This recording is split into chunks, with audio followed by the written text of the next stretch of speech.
I wanted to show you just how simple it is to make your own another probiotic food. A couple of weeks ago I showed you how to do some carrots, and I mean it took less than 5 minutes. This is really kind of along the same lines. And I'm doing this because I got gifted with all this produce over the weekend. My mom came by and she just came in with just, you're seeing zucchini because I got a ton of zucchini, and she went to a farmer's market and just brought in loads of stuff. So she brought me these cute little, they look like little dill pickles, and I thought, oh my gosh, we got to make like the real pickles out of this. And I thought I would show you guys how to do it because it's really easy. So this is something you may not come across very often. I don't know, maybe if you're a gardener or if you have a neighbor who is and you got gifted like I did, you can see them in the stores. This time of year or farmer's market, absolutely. But I wanted to say, with this recipe, you really can do it with any kind of pickle. If you're cutting it up or cucumber, just make sure that that you're cutting thick and not too thin to make sure that it turns out well. So for this recipe, it's really, really super simple. I've got a notification on my phone. Let me turn it off. Okay.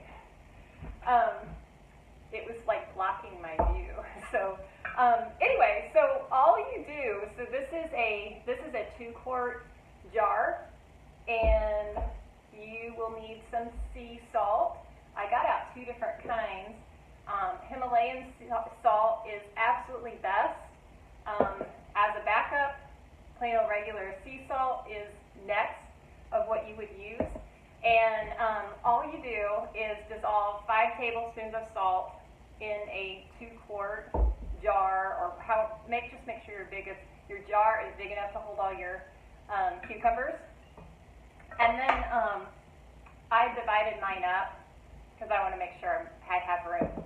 So this is so easy. With pickles, you have to add tannins to pickles. And the reason is, so if you know what tannins are, it's things that are in like teas.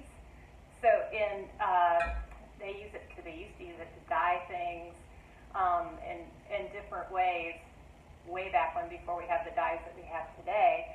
But the tannins, adding that to your pickling or your fermentation, keeps the cucumbers crisp.